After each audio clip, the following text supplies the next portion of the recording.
Hi, everyone. Welcome to Flock Talk. I'm Erin Morgan, And I'm Jordan Sloggett. and we work for the farmer members of the Ontario Sheep Farmers Organization. This week we are discussing the nutritional value of alternative meat plant-based food options compared to traditional meat with Professor Michael Rogers from the University of Guelph's Food Science Department. Welcome, Michael. Thanks for joining us on Flock Talk. Thanks for having me. Michael, can you start things off? Just tell us a little about yourself and your career and what attracted you to food science and how did you get to where you are at right now with the University of Guelph? Yeah, so I started my undergrad at Guelph doing my undergrad degree in food science. I actually didn't start in food science. I started in biochemistry. I really wasn't interested in food really at the beginning, but as I was at Guelph, I realized how important agriculture is and how removed it is from the general population. We really don't understand anymore where our foods come from. And that initially got me into the program and got me excited. However, my interest in food science really took a turn once I started having kids and once they entered school and seeing how much healthy lunches cost to prepare and realized how expensive whole foods are becoming. And that's really kind of the evolution of how I got into foods. But really, it was having kids and making sure that they have adequate nutrition and just kind of seeing the ramifications of that. Wow, that's really interesting. I will also admit that I started out at the University of Guelph in the agriculture, but food science, man, that's a cool program. And yeah, if I had learned about it earlier, I think I would have gone that direction too.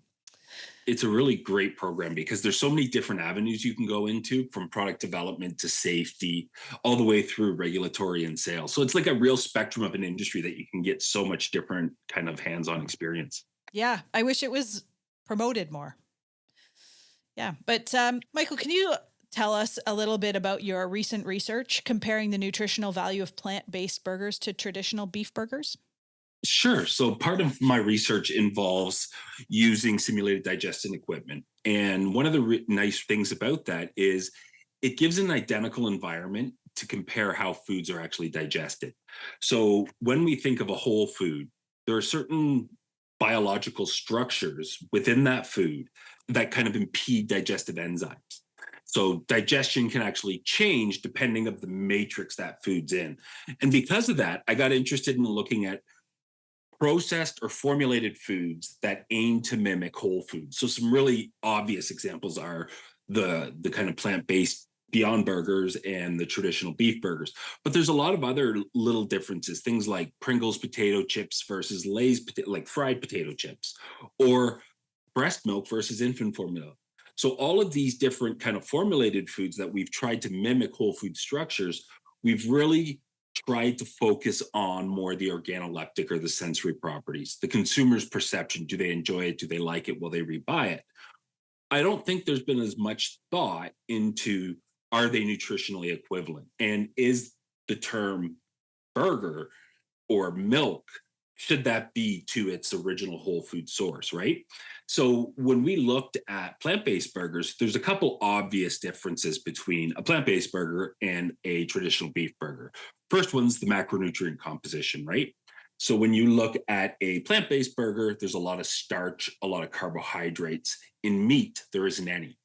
So you're switching a lot of protein and fat for protein, fat, and carbohydrate. So there's one fundamental difference that between the two foods. But the other thing is too that the structure of that food and how it entrains or entraps the lipids or the fats changes how our digestive enzymes can actually access those lipids, digest them, break them down, that allow them to be assimilated and taken up. So we were really interested looking at beyond composition, right? So not just what is in the food, but more holistic in how does that whole food digest compared to something that's trying to mimic it. Mm, That's very cool. Michael, you had just sort of referenced some equipment that you have in your lab that can simulate digestion. Yeah, That sounds really awesome. Can you kind of tell us about how that works and what that looks like? sure. So the University of Guelph was really unique in that we had two different systems made by two different companies that emulate different aspects of the gastrointestinal tract. I'm in charge of what we call the TIM1, which is from a Dutch company. So the first T is a very long Dutch word, but it's basically a upper GI simulated gastrointestinal tract that simulates absolutely everything from peristalsis to gastric emptying to transit time to enzyme secretion, pH control, acidification in the stomach, a regulation of pH in the intestinal segments.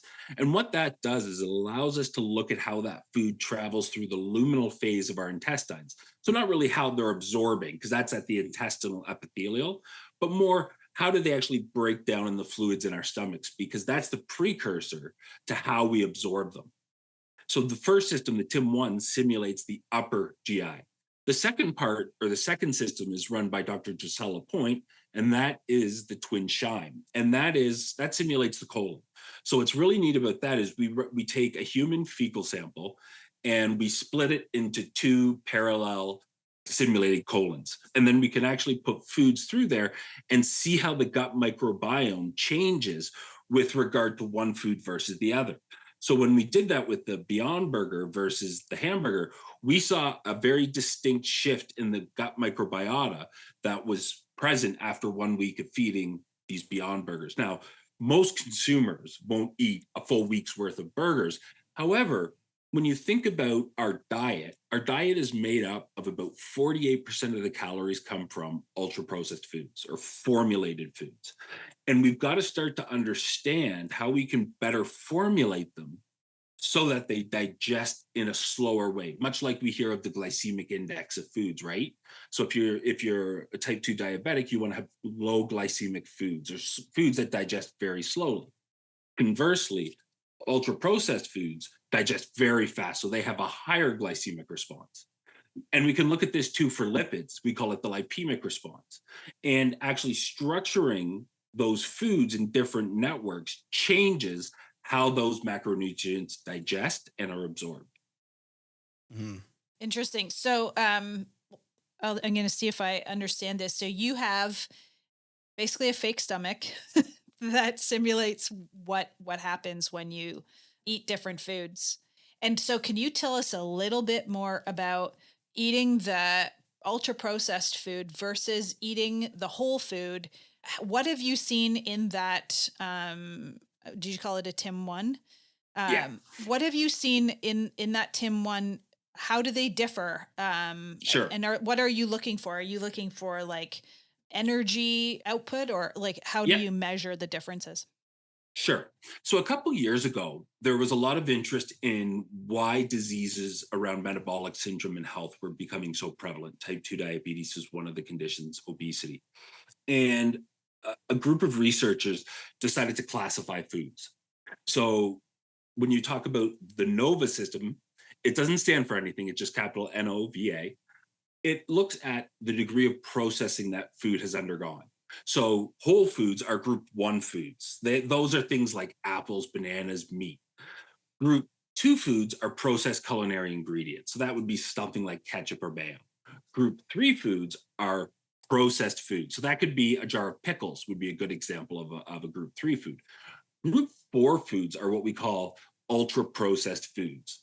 And what they're starting to find is, irrespective of what ultra processed foods people are consuming, if you have a high caloric intake of class 4 ultra processed foods, you have higher risks of disease, of metabolic syndrome, type 2 diabetes.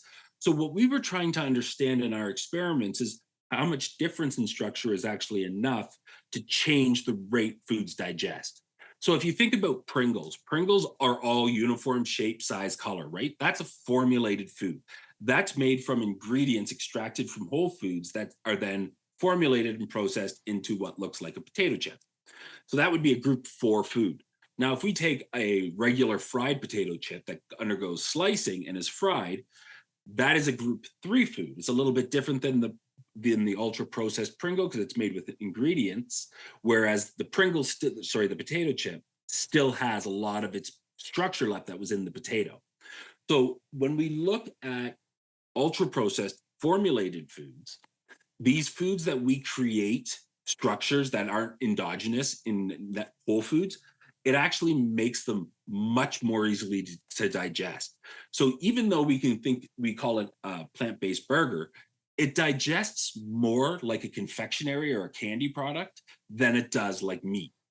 And it's because it doesn't have those innate barriers that slow down digestion that we have evolved for all of human history. Think of the foods we consumed early on when we were hunting, gathering, or foraging. We didn't have a high level of processing. What's interesting is in our population, when you look at the control of fire for cooking, that happened about 100,000 years earlier in the Northern Hemisphere as a requisite for life and survival through the ice ages. And part of that was in the Northern Hemisphere, they started cooking their foods a lot sooner than in the Southern Hemisphere. And that's actually changed the amount of dentation in our teeth over generations. And so when we see how food structure has a role in our health, it becomes very difficult to try to look beyond composition and start to think about how do those molecules organized into foods change how they digest. Well, that's incredibly fascinating. I think it's a good reminder that digestion and nutrition is a lot more complicated than calories in, calories out. Michael, what are some other common misconceptions about the health benefits of plant based meat alternatives that your Sure. research addresses? Well, I think it's any plant-based product, right? So if you eat a plant like celery, carrots, wheat, it's fine. There's nothing wrong with it. It's good for you. Problem is, those foods are all very, very perishable, right? So when you look at Canada, when we harvest our corn, if all of our farmers were to harvest the corn and we didn't have an ultra processed food industry, think about how much of that corn would spoil, right? So we can extract cornstarch, corn oil, corn flour. We can modify it to form glucose corn syrup. We can produce high fructose corn syrup. So just because something's made or extracted from plants and put into foods doesn't necessarily translate the health benefits from that whole food to the ultra processed food that has ingredients that are derived from that food. They're just completely different, and our body see them differently beyond composition. So it's less about how much fat's there, but more how is that fat entrained into that network, and how is it impeded or protected from our digestive enzymes upon consumption. So if you were going to give advice to people on sort of the foods that they should choose in order to have a healthier diet, what would you suggest? Shop the outside of the grocery store. The produce, back dairy wall, and frozen foods. Everything in that middle, all of those canned and boxed foods, they're all ultra processed. They're all formulated foods, high in sugar, high in salt, long shelf life, very, very cost stable. Now you go to the outsides, you go and look at a head of broccoli. The cost of that head of broccoli varies greatly throughout the year, right? Now, when you start to think about families that are in financial constraints, let's say a single income parent with a child with no car, how are they going to provide food for that child, right? So, first, you got to think of cost, but then you've got to think about where those resources are allocated. A lot of times in these lower income areas are considered food swamps where a whole bunch of ultra processed food retailers exist. So fast food restaurants, convenience stores, but there's very little access to whole foods, and the access to whole foods there are very expensive. So again, a single parent with child comes home at 5 o'clock from a hard day's work. Are they going to choose a $6 Happy Meal or a $6 head of broccoli to feed that child? So Mhm. there is actually a financial consideration that makes ultra processed foods the more viable choice for so many Canadians. And we're actually creating a two-tier food system where only the wealthy can afford to eat whole foods through the year. So if you really want to stay healthy, if you can recognize it from how it's been grown, so it looks like a plant, it's probably pretty healthy. If it's in a package that has a shelf life for a year, it's ultra processed, and too much of that can be bad for us. Mhm. That's really interesting. I'd heard the term food desert before, but never food swamp. So that's a Mhm. new one. Michael, so what's the future of your research and research into digestibility of certain foods? And Yeah. what are we hoping to learn? Reality is ultra processed foods are extremely important, right? So we can say how unhealthy they are and how bad they are, but again, with the perishable commodities we produce, we have to produce shelf stable foods, right? So we need these boxes of cereal, we need these cans of fruit, we need all these different foods. What we need to do, though, is we need to acknowledge that the first generation of ultra processed foods, we didn't design right. We designed them only organoleptically with the sensory and the palatability and consumer acceptance perspective. We now need to take a step back while keeping consumer perspective in play and in focus. We need to change how we design ultra processed foods so that they become more like their whole foods. And the reason for this is that everywhere across the food industry, we are trying to valorize food waste. We want to get down to a zero food waste society. And to do that, we've got to take that waste and turn it into ingredients. Those ingredients can only be added to ultra processed foods, not back to the whole food. So we're almost stuck in a downward spiral where there's no good ultra processed alternatives that we can use those ingredients to formulate healthy ultra processed foods. So that's kind of where my research is going. How does that next generation of ultra processed food look? And can we make it digest more similarly to the whole food counterpart? Wow. So, what advice do you have for our sheep farmers who produce that first tier of product, that delicious Ontario lamb? Yeah. What does the future look like for us in your scenario where people are leaning towards more processed foods? Where should we go as an organization in order to maybe elevate the value that our options provide? I think it's about education, and it's educating the consumer about what the differences are between whole and processed foods, because that's really where your true value is. Comparing coconut milk to dairy milk, for example, they're two totally different things and they don't behave biologically in similar fashions. So anyone that's producing whole foods is providing value to the Canadian diet.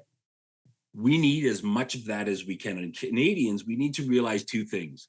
Not all land is arable for crops to be grown on. And that's typically where animal rearing is. And that's an important delineation because we always talk about the land utilization, but that's not always a problematic situation because a lot of the places we raise animals, you could not farm wheat or barley or canola. So it has to remain an integral cog in the Canadian food system. The key is to keep that price fluctuation so that consumers can know what to expect when they're going to the grocery store next week and not to see these huge variations in price. Wow. Mm-hmm. Yeah. Helpful. Thank you very much, Michael. Yeah, thank No, you for thank joining you. us today. We really appreciated having you here. I appreciated being here. Thanks for the opportunity to tell everyone what we do. Amazing. Thanks for listening. We hope you enjoyed this episode. Join us next Wednesday for our research-based episode. Hey, Jordan, what's coming up on the Ontario Sheep Farmers calendar? Join us for the Ultimate Ontario Sheep Convention and AGM on October 25th and 26th, 2024 at the Cambridge Hotel Conference Centre. This year's theme is Unlocking Profit Potential, and we've got a new format. The AGM kicks off Friday afternoon, followed by a banquet that evening. The convention continues Saturday with keynote speaker Dr. Mark Ferguson from NextGen Agra, and we'll have 2 satellite locations this year in Eastern Ontario and Northern Ontario. Register by October 2nd for early bird pricing. Don't miss out. Visit ontariosheep.org/2024 AGM to secure your spot. Today we want to highlight a partner we work with, Sheep Bites, a fantastic resource for Ontario sheep farmers. Sheepbites.ca is a web-based ration balancing program designed specifically for sheep producers. It allows you to easily create and manage feed rations tailored to your flock's nutritional needs, helping you optimize growth, health, and productivity.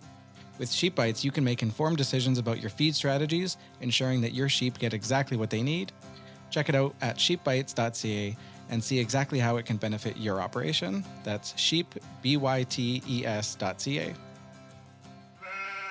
If you enjoyed our podcast, please subscribe through your podcast app to receive alerts for future episodes, and please consider sharing this podcast with your friends.